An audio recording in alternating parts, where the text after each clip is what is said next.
Bonjour et bienvenue sur Test-Cars. Aujourd'hui à l'essai, le nouveau Range Rover.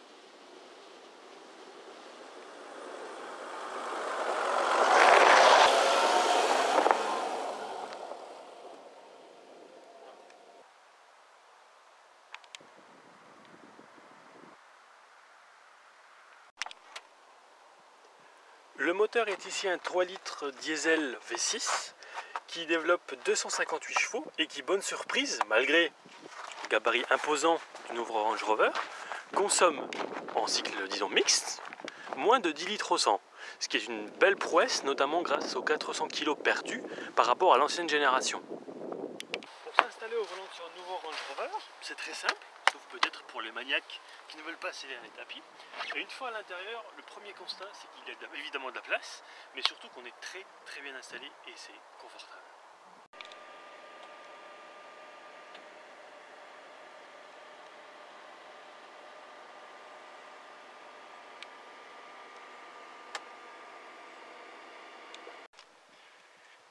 Confortable notamment avec des sièges électriques, avec des fonctions de mémorisation. Toujours au chapitre confort, vous retrouvez ici une commande qui chauffe le volant, c'est très agréable surtout en hiver. Et ici vous avez une commande, voilà, pour les sièges.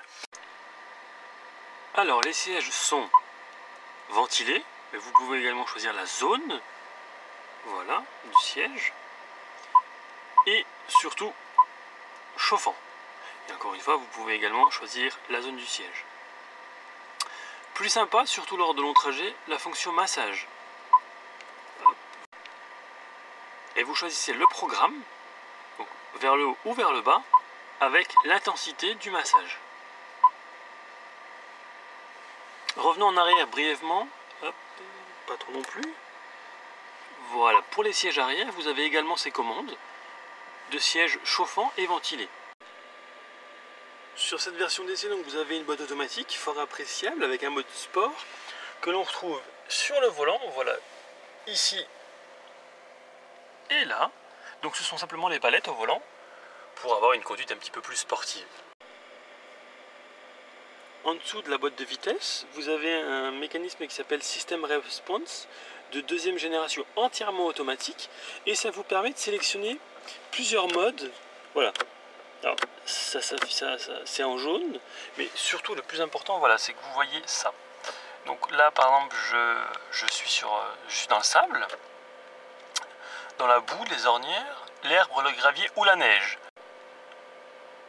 Mode fort utile ces derniers jours. Ou encore, voilà, en automatique. Donc là, c'est la voiture qui va identifier le revêtement du sol, sur quoi vous voulez, qui va s'adapter au mieux.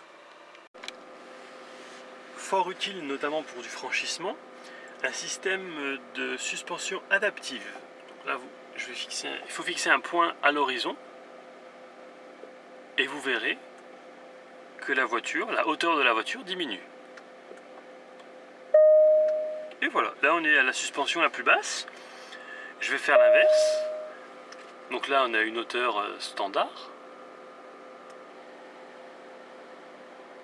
Voilà, ça c'est la hauteur normale. Et je vais encore monter le véhicule. Voilà, là on est à la hauteur tout terrain. Il faut vraiment être attentif pour le voir.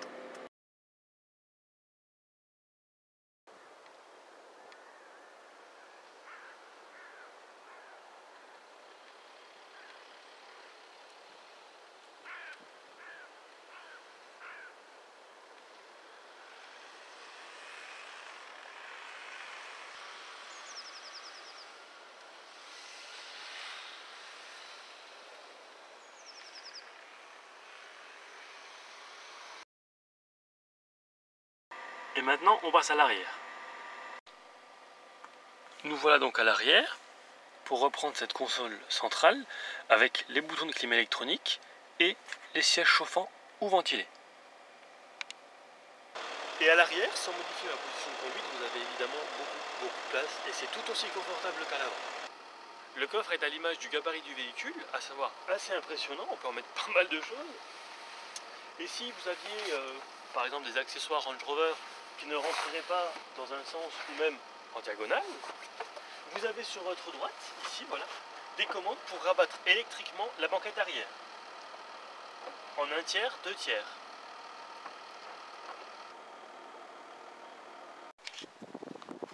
Parmi les technologies embarquées de ce nouveau Range Rover, vous en avez une qui est assez sympa, fermez la portière, mais pas correctement. Voilà, elle se referme d'elle-même. Votre ami n'est pas là et vous souhaitez patienter tranquillement? Le nouveau Range Rover propose également la TNT. Pour eux, c'est tout à fait nouveau qu'on fasse. Se moquer des conditions météo dans un confort exceptionnel à un prix, en l'occurrence ici, plus de 100 000 €. Vous pouvez retrouver la critique écrite ainsi que le shooting photo sur www.test-cars.com. A bientôt. Un grand merci à Marc Muller pour le prêt du véhicule.